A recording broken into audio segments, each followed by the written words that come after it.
Welcome to Oyate Today. Oyate in Lakota means people. Brought to you by Native Sun News Today. Hi, welcome to Oyate Today. I am your host, Richie Richards. Oyate Today is produced by Tim and Jackie Gallego. Our guest tonight is Mrs. Jessie Rencountre, author-educator from here in Rapid City. Thank you for being here tonight, ma'am. Thank you for inviting me. Now, the reason why you're here, ma'am, is you've recently published a children's book. Can you tell us a little bit about this book? Yes, this book is actually, I originally said it's a children's book, but from feedback from people who have heard the story, read the story, they say it's actually a book for all ages because of the lesson that comes from it, or many lessons that come from it. There are Lakota lessons that are taught in the book, and the book is mainly to teach a little bit about compassion, forgiveness, and making our world a better place. Those are excellent qualities that all of us can use, so I appreciate you getting that message out there through this book. And actually, the title of this book is Peta Shows Misu the Light. Yes. That's awesome. And so, what is this book about then, and what are some of the characters that are involved in telling this story?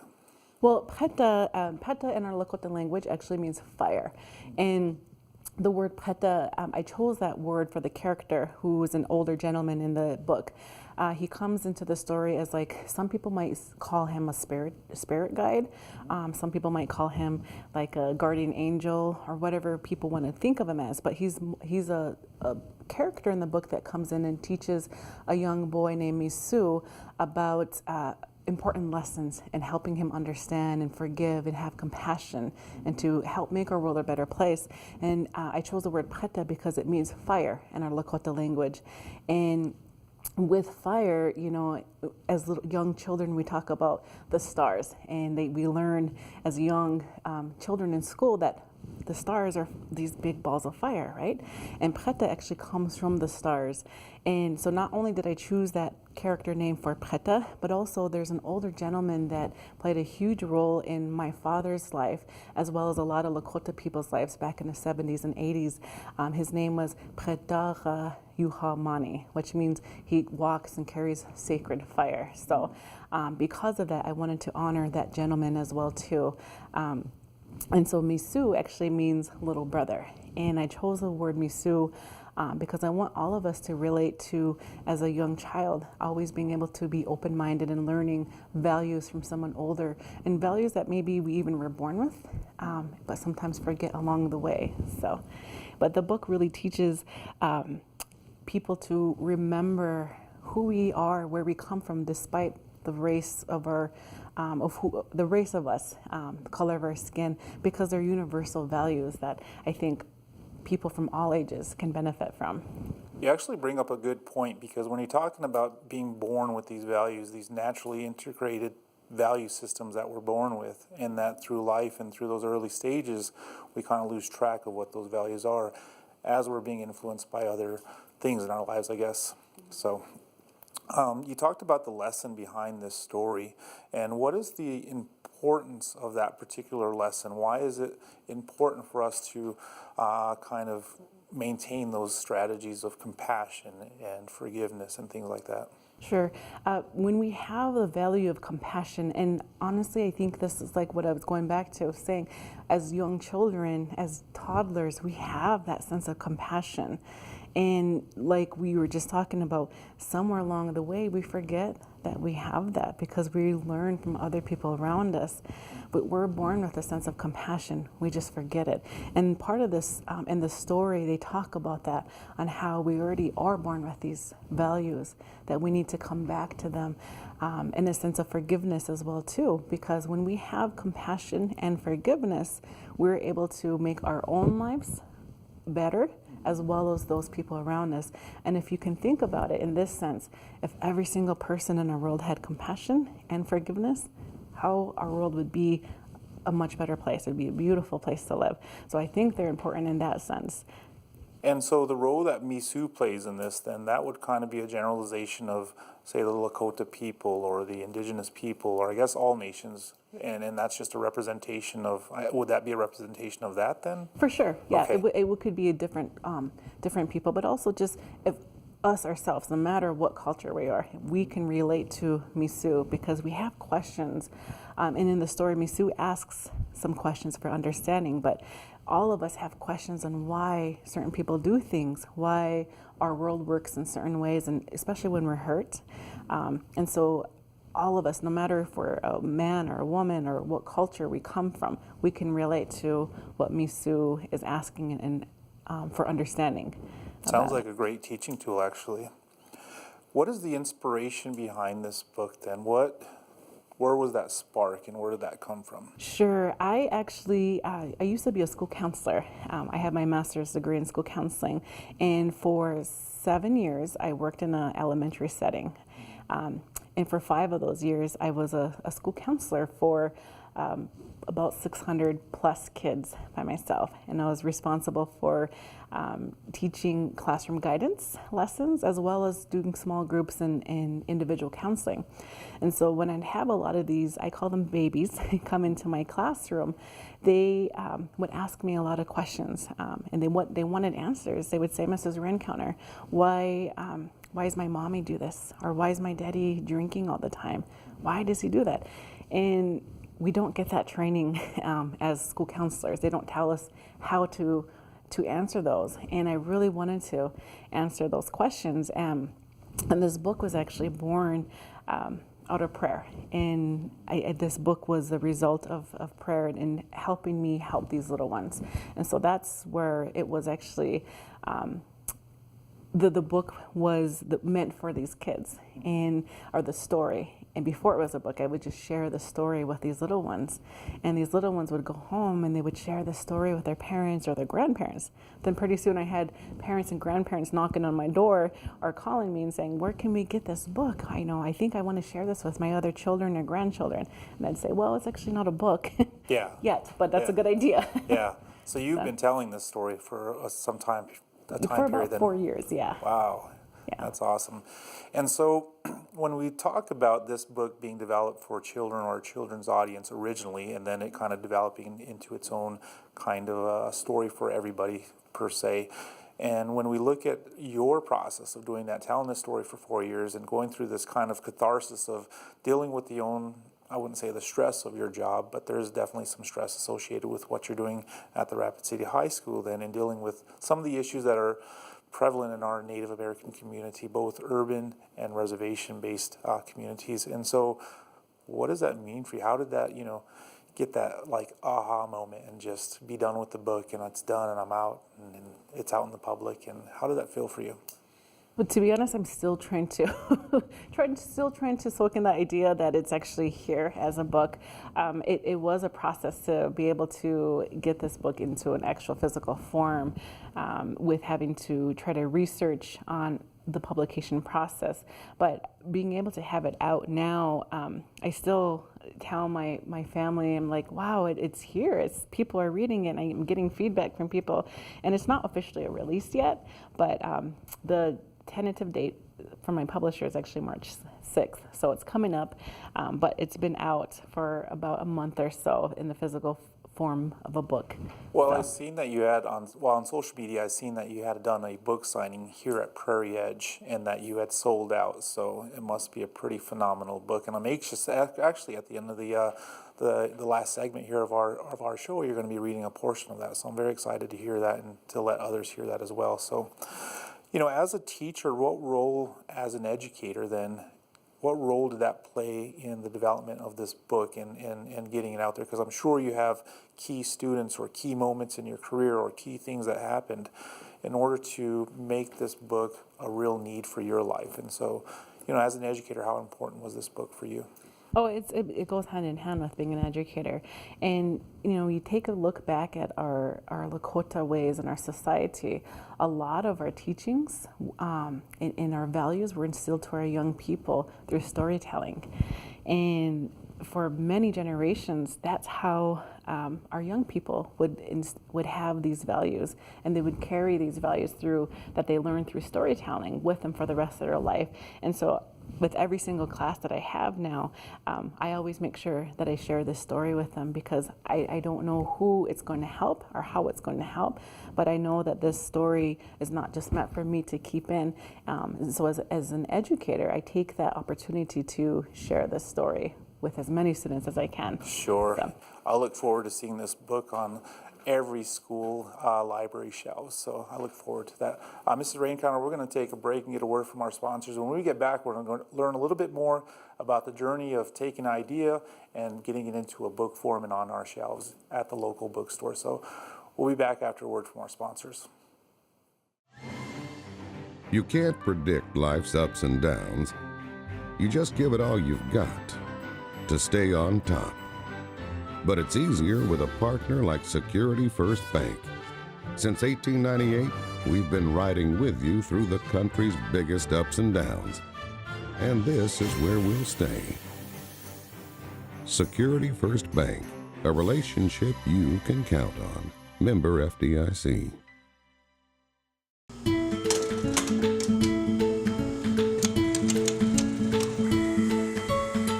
You know, it's really busy in the coffee house, not just in the morning, but all day long. And it's really important that we serve our customers hot coffee that's ready for them when they're ready for it.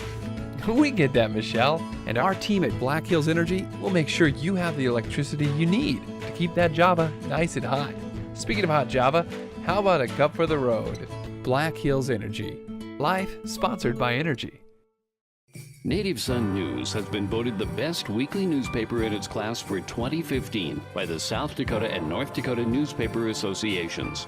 You can find a copy of the Native Sun News at many businesses and vending machines in Rapid City and the surrounding area, and on all 9 reservations. We publish every Wednesday, so advertisers and subscribers can reach our diverse readership by calling 605-721-1266. The Native Sun News covers the other side of the story.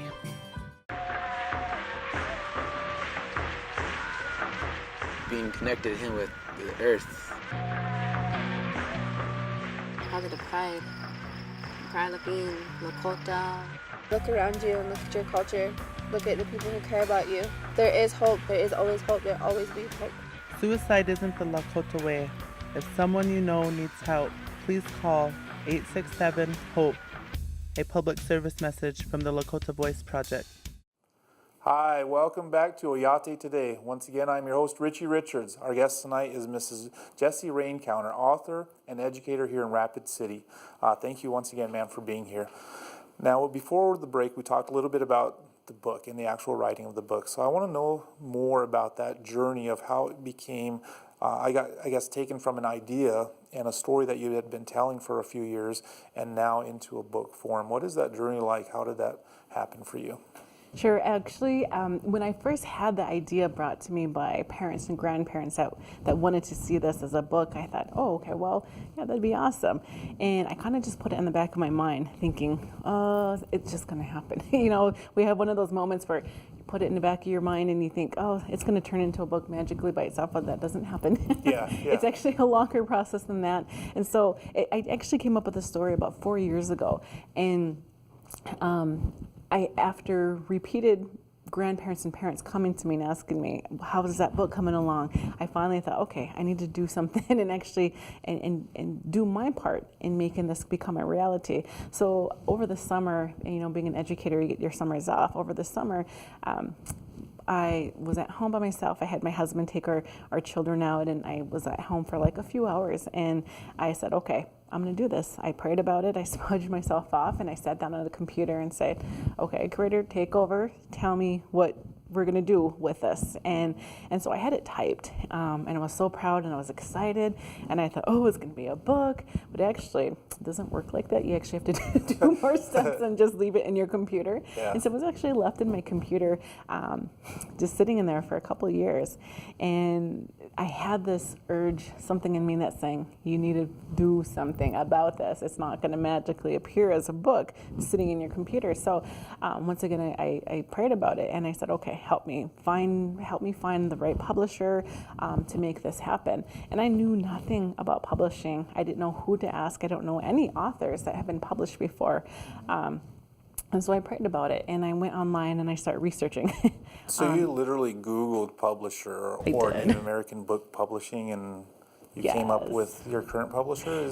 I did. I Googled, how Yeah. do you publish a book? Wow, Because I had no okay. idea. Yeah. And I researched for, I want to say 2 weeks or 3 weeks, and I became really frustrated because I was like, oh my gosh, the odds of getting published, in my mind back then are not very good, because, people are always saying, don't give up. You might have 1 or 2 publishers turn you down, but don't give up. Dr. Seuss has tried being published numerous of times, and he was turned down, and look how successful he is. And so I was kind of actually discouraged by that, and I also realizing that with the traditional publishing process, you submit your idea, the publisher takes it, and the author, and by no means if I say I do this for any type of monetary gain, but what I learned from my research is that the traditional publishing process, the author gets very minimum royalties from the book. And so I thought, hey, that's not right. So Sure. I looked into self-publishing, and I thought, I have no idea what I'm doing. Yeah. I have to lay this book out and send it to a printer and such. So after being frustrated again for a while, I prayed about it and came across this publisher that I have now. And they're actually the in-between guys between the traditional publisher and self-publishing. So they help you through that process. But I still have a lot of work to do myself by getting it promoted and having money up front to print the books. So it was quite a process. And so you talked about the challenges and the struggles of getting this book published, but there's also a challenge of wanting and taking on that role of becoming a published author. And so I'm sure there was a little bit of fear over that as well. Did you experience any type of fear with that? For sure, for sure. In that span of years, with the idea, in between the idea of just thinking I can publish this, there's times where I thought, oh, this is going to be exciting. And then that small voice in your head of doubt that comes in and says, wait, you can't be a publisher.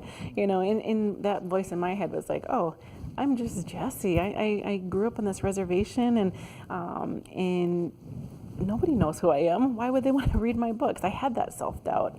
But being able to overcome that, realizing that, hey, I have a story just like everyone else to tell, knowing that I'm just as important as other people in this world, and I want to share some of the stories that come to me. And so being able to have that belief in yourself to say you're just as important as other authors out there. So go for it. And I would say you're, more important than many, because this is a book that's sacred, has a sacred value to our culture, a sacred value to our communities and to our schools. So, it's not just any book. It's a great book. So I'm very excited to get a copy myself and read it tonight. So hopefully that happens. Tell me about your illustrator. How did you develop a relationship with the illustrator? How did you find this illustrator? Her name is actually Erin Jensen. Erin Jensen. So, yeah, sure. Erin is actually my first cousin, and she's my younger cousin. We grew up on the reservation together, and she is a very talented artist.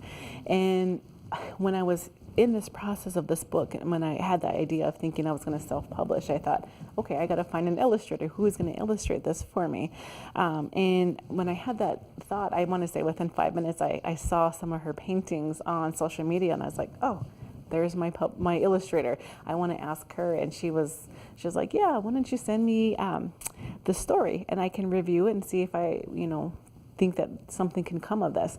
So she fell in love with the story. She says, absolutely, let me help you. What can I do? And so she actually did all of the illustrations, and she's never been published as well as an illustrator. So this is both of our first times being published, and it's really exciting. And as cousins, it's probably very special then. It is very special. Yeah. My mom will still, to this day, she'll cry and say, wow, Grandma would be so proud of you both for having her granddaughters be something come together and collaborate and make a beautiful project like this that's going to help many people. So Sure. And the information you shared thus far has been very inspirational and very good for other authors and other people who wish to go into this field of becoming a published author. So what advice beyond what you've already shared with us do you have for others who have those ideas, have those stories, and want to get the book published? definitely, my advice would be go for it. Believe in yourself, because all of us have important messages to share, important things and values, beliefs that we've grown up with or that we've been taught along the way to share. And if I can do it, as someone who had so much self-doubt in myself, thinking I'm just this young girl who came from the reservation, if I can publish a book and go through this process, I'm pretty sure everyone can do that. And there's so many, I like to say that there's so many people that leave this world with their stories not told. And I want to encourage people to share their stories, because there's a lot of gifts that they have they can share through writing. Definitely, that's awesome advice and very inspirational. Thank you, Mrs. Rencountre. We're going to take a break. When we get back, we're going to hear a little bit of the book that Mrs. Rencountre had written and published. We'll be back after a word from our sponsors. I want some more. What's he doing? But he can't. Look at him. It's just not done. Please, sir, I want some more. More? More? More? Please, sir. He has asked for! Thank you. What? Well, he did say please. Sir. Yes, he did. And thank you. Yeah, and thank you. He's a wonderful boy. A delightful boy. Please. And thank you. Pass it on. Thank you. More than 2 million men and women have served in our military since 9/11. Now, many of them are transitioning back into civilian life. They're considering career options, writing resumes, starting businesses. ACP AdvisorNet can help. ACP AdvisorNet is a nonprofit online community where Americans can offer career advice to those who have served. Now we can serve those who served us by helping them to find their next career. Visit acpadvisornet.org. If you're talking, they will hear you. Why are we getting killed like this? Kyle's not here. Got caught drinking beer in the park a couple of nights ago. Really? Yeah, 0 tolerance. He's out for the season. Harsh. Hey, he knew not to drink. We've made that clear to all of our kids, right? No, not really. Bill, if we don't tell them what we expect and why they shouldn't drink, how are they gonna know? Talk. They hear you.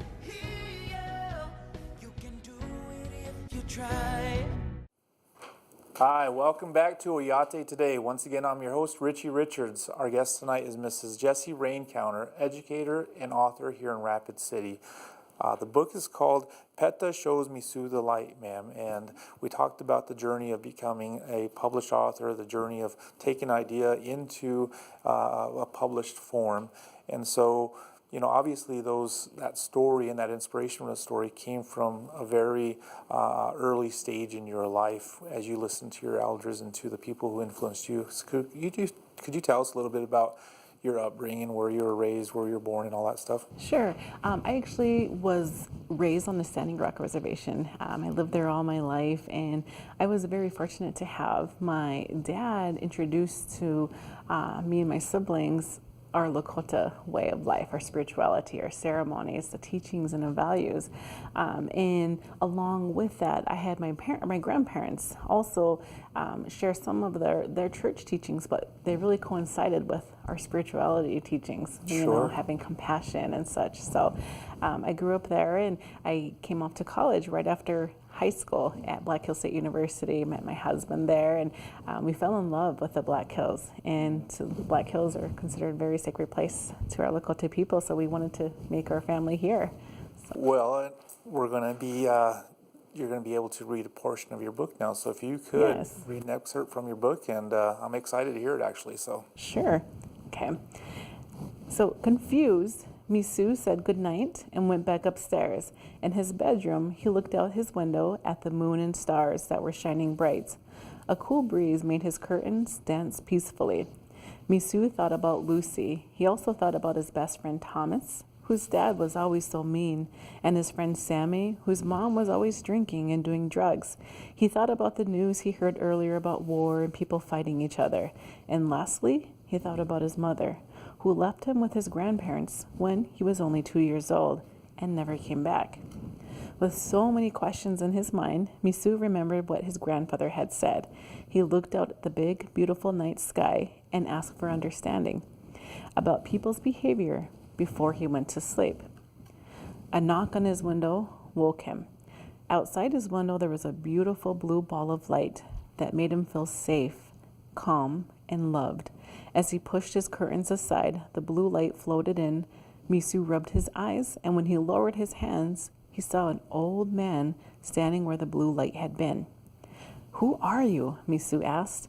The old man smiled. "My name is Preta. I would like to show you something that will help you understand. Will you come with me?" Misu nodded. Preta gently took Misu's hand, and they floated out the window.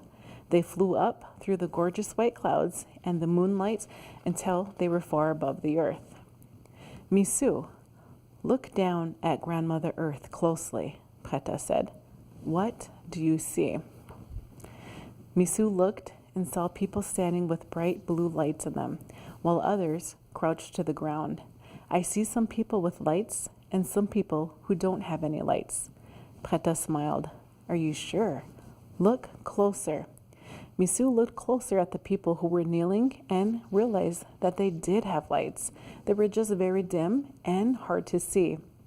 "Why do you think some have brighter lights and others are dimmer?" Preta asked. Misu saw that those with dim lights were like Lucy and the kids who hurt Lucy. That's when everything made sense. Those with the dim lights forgot that they had lights. Misu said, "They are sad, angry, lost, scared." "You're right, grandson," Preta said. "We're all born into the world with lights, so bright that people are drawn to us. Over the years, others hurt us with their words and actions, and we began to forget how beautiful we are." It was like he had been given new eyes. Misu saw how so many people on earth were hurting and how they acted out of their hurt. His eyes swelled with tears. That is some awesome and powerful words that you put together there in telling that story. Very emotional. And I even felt something just in sitting here during this interview and listening to that. So I'm very proud of your work, ma'am. Thank you so much. And what actually inspired you to become an educator then? What was that I guess, message that you had received to become an educator? Sure, as a young girl, my grandfather would always say, make sure, granddaughter, and all of us grandchildren, make sure you become an asset to your community. And him being one of the very first Native American educators in South Dakota, he always stressed education, always. That's awesome. That's awesome. Thank you so much for your work and the book that you had published. It's a great story. I'm anxious to read the rest of it tonight. I want to thank our sponsors, our producers. I want to thank Mrs. Jessie Rencountre. And I want to thank you for making Oyate Today a part of your night. You've been watching Oyate Today, brought to you by Native Sun News Today.